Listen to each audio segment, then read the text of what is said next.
Happy Juneteenth. Today's topic will be on living out our ancestors' dreams through rest and wellness. Today is Juneteenth, which is a triumphant day for African Americans. It has so much significance, and that's what I'm going to really dive into today. But I just want to say happy Juneteenth to everyone. I would love to know in the comments, like, right, how you're celebrating Juneteenth or how you're reflecting and acknowledging Juneteenth. I would love to just see how other people are commemorating this important holiday.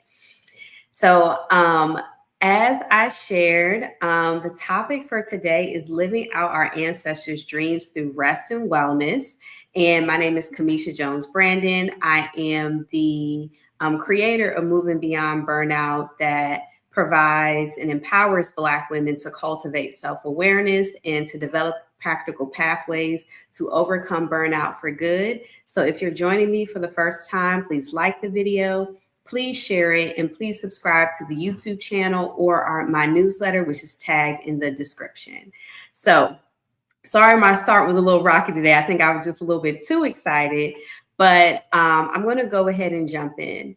So because it's Juneteenth, I really wanted to think about how the experiences that we have today are in the lineage of our ancestors' quest for rest and wellness, and how we can just really reflect on everything that has really happened the last couple of centuries and decades, and to think about what our charge is moving forward as a people, especially in this moment.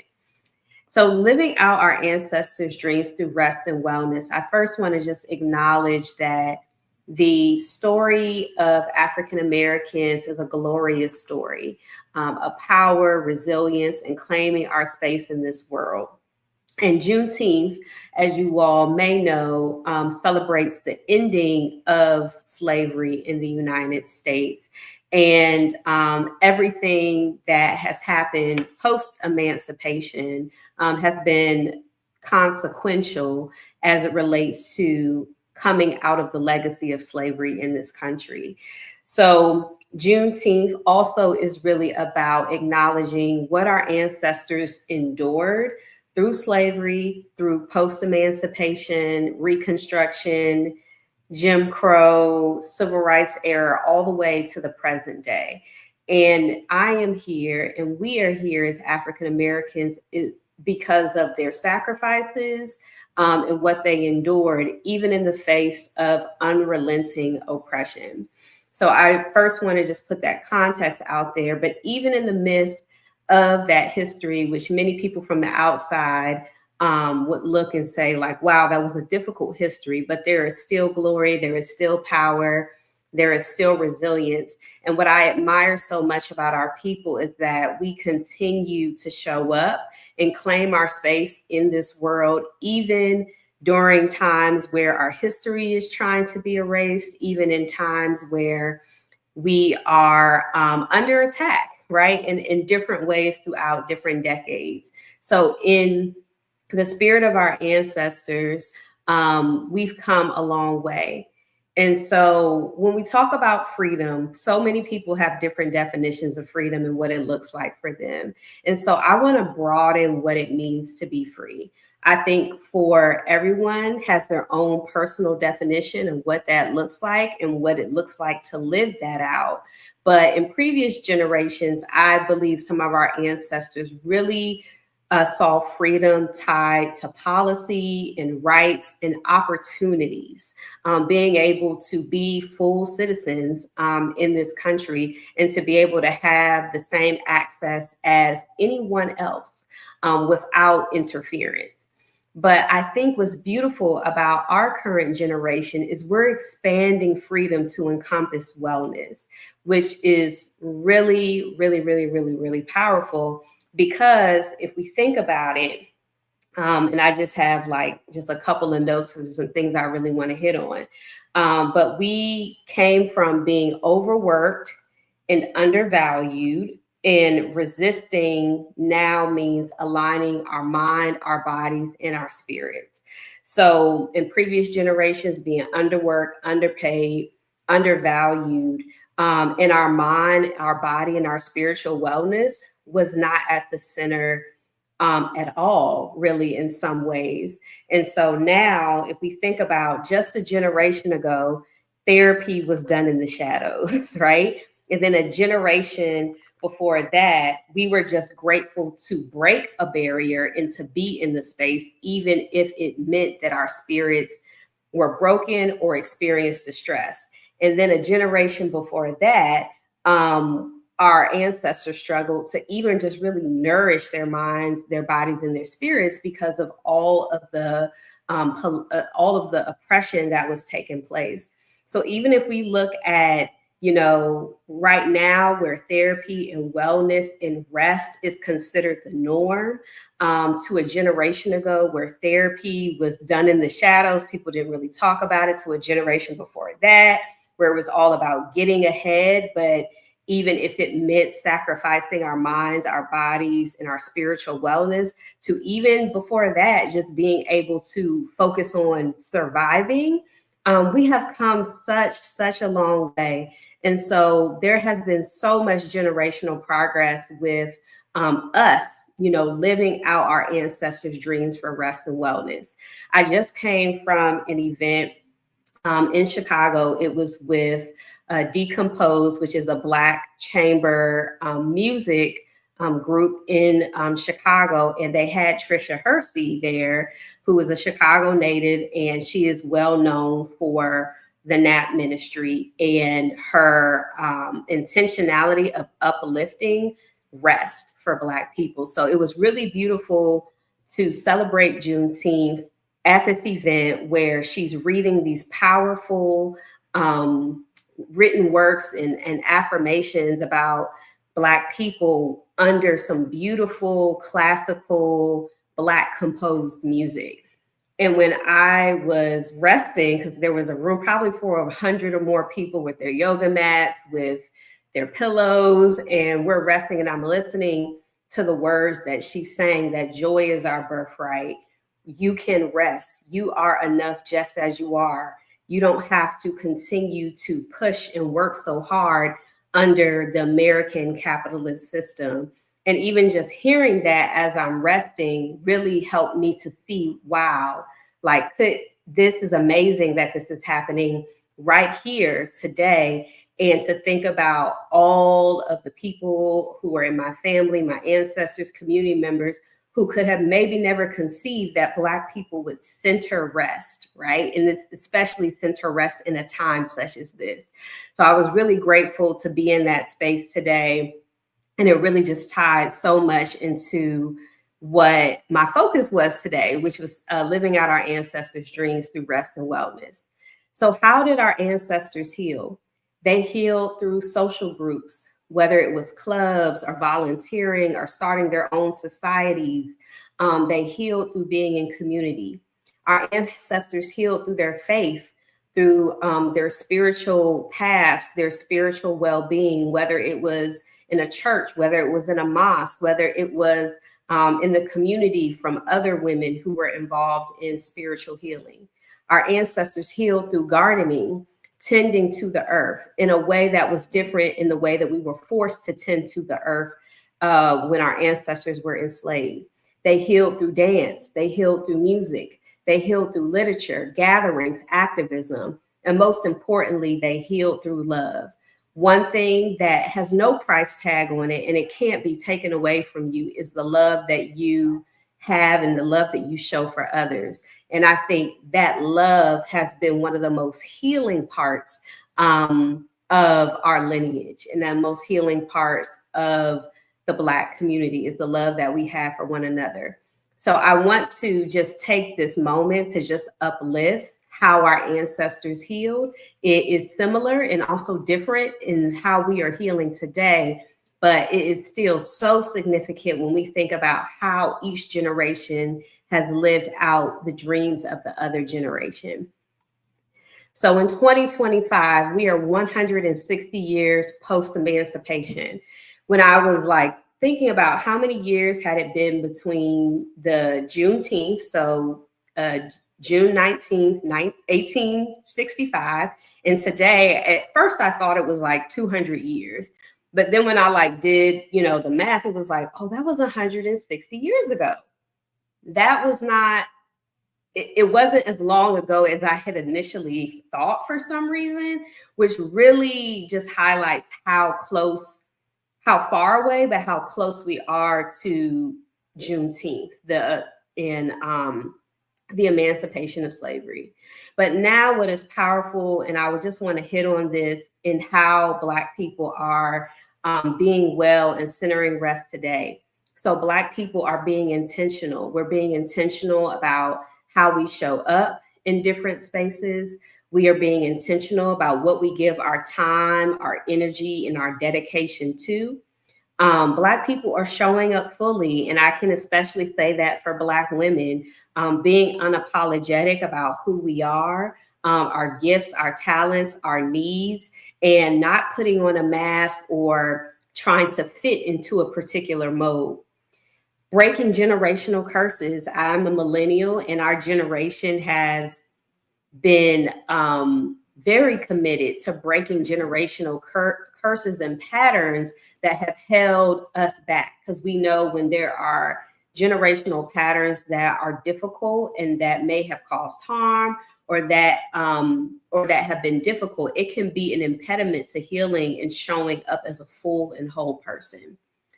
Black people are creating community care spaces, whether that is through an organization like mine, Sister Afia Community Care, where we focus on Black women's and girls' mental health. It could also be so many other, whether it's wellness studios, whether there are other nonprofit organizations focused on health and wellness, whether it is groups that host particular wellness events, or other spaces where Black people can gather safely, and gather in spaces where they are centered and their needs are uplifted. Black people are slowing down, realizing that just going, and also running ourselves into the ground, working hard, has not necessarily produced maybe some of the benefits that we've been told they would produce. So I see Black people slowing down and really thinking and being intentional about how they're moving and why they are doing what they are doing. Black people are resting and normalizing rest. There are so many circles that I go into that aren't just health and wellness focused, but I'm hearing Black women say, we need to rest. We need to set boundaries. We need to create time for ourselves to pause without guilt or shame. And that is extremely powerful. And one of the most important things that I see Black people doing right now to carry out the rest and wellness dreams of our ancestors is affirming our experiences. I think for many of us, we get gaslit all the time about the depth of what it's like to be a Black person in America. And one of the powerful things that we do is affirm the different experiences that we have with one another. And that creates an opportunity to walk into wellness. And then lastly, I'll say with so many chronic health conditions and diseases that are in the Black community and our families, this generation is trying to reverse some of that. I think about Girl Trek, right? They're like encouraging self-care through the practice of walking, but also being able to look at these chronic health conditions, and that we can reverse some of the level and severity of chronic health conditions and diseases that exist. So these are just some of the ways. These are not all the ways that we are living out our ancestors' dreams of rest and wellness today. But I wanted to just shout out some of the favorite ones that I'm seeing. So a couple of days ago, I was on LinkedIn, and I'm always on LinkedIn, first of all. Always on LinkedIn is my favorite platform. But Dr. Avis Jones DeWeaver, She is, I don't know, I would say she's very informed about, she's built her platform off of media, also policy, government. She's a speaker. She does a lot of different things. And I wish I could describe her more fully to who she is. But I follow her on LinkedIn. And in one of her posts, she was talking about the moment that we're in right now and what lies ahead. And she said that our ancestors, when they experienced similarities to what we are experiencing right now in this country with suppression, oppression, and repression, that they built themselves up from the inside. And that really, really, really stuck with me, because I think that's one strategy, not the only strategy, to combat what we're going through right now as a people and as a country. That if we turn inward and we focus on healing our families, healing our communities, healing individually, that we build up our self-esteem, we build up our inherent value, if we build up our practices of healing, when we step outside, because we know what awaits when we leave our bubble, right? We are more equipped to respond to what may come our way, but that we are grounded and built up from the inside. So I want you all to really think about how you can build from the inside while centering rest, wellness, joy, experiences right now in this moment. So think about, what does it look like to live out your own rest and wellness dreams? Maybe right now you're really struggling with how to even conceptualize what that could look like. But we all, in some ways, are tapped into what we want our lives to look like, that aren't just about work, that aren't just about burnout, pain, and struggle. And so I want you to begin to think about, what does it look like for me to live out my own rest and wellness dreams? What does it look like for me to live out the desires that my mom and my grandma and my great-grandma were not able to have in the area of wellness? So think about that, you guys. On this Juneteenth, after Juneteenth, what does it look like to live out your own rest and wellness dreams? So I believe it is our time to finish the race. Our ancestors, they bled, they sacrificed, they toiled, they have run the race, and it is our time to finish it. And what it means to me to finish the race, aside from maybe political or social wins, which are absolutely necessary, finishing the race for me and what I could see for our community is to be well, to be free, to be whole. To be whole. And some of you may already feel that way, which is great, because I want more of us to. But we have to finish the race. We have to finish the race. And the race, not like we're in competition, that type of race, but finish the untapped potential that our ancestors saw for us decades, centuries ago. So thank you all so much for just tuning in with me on Juneteenth. I know a lot of you are probably celebrating. Y'all are outside. I'm in Chicago. I go around. Everybody's outside. It's just beautiful. Everybody has their flags. Like, great day. So I appreciate you all for watching this video. And I hope that it contributes to another aspect of how you can reflect on Juneteenth, but also to think about what you want to carry forth. So I'll be back in 2 weeks, so July 3rd, 5 p.m. Central, for my quarterly check-in. So if you all have been following Moving Beyond Burnout for the last year, because I've only been doing this for a year, I do a community check-in every quarter. And in this community check-in, I'm going to be reviewing what I've learned about burnout in our community and across the country over the past quarter, and what we can do to prepare for what lies ahead. So I can tell you all that the second quarter was just as intense as the first quarter, but in a different way. And this next quarter that we're going into is going to be critical. And so I'm going to talk more about that and what it looks like to address some of the pressing burnout issues as it relates to what we may be going through personally, but also what's literally happening in our world. So join me every other Thursday at 5 p.m. Central Time. Please like the video. Please share it with another person who you know of who may be struggling out with burnout and wellness. And please subscribe to the YouTube channel and my newsletter, which is in the description. I drop a newsletter on LinkedIn every 2 weeks. So you can, subscribe there if you're on LinkedIn. And I just released one today. So I hope you all enjoy the rest of your Juneteenth. I hope you are enjoying, but also reflecting on this day. And I will see you all in a couple of weeks. Take care and be well.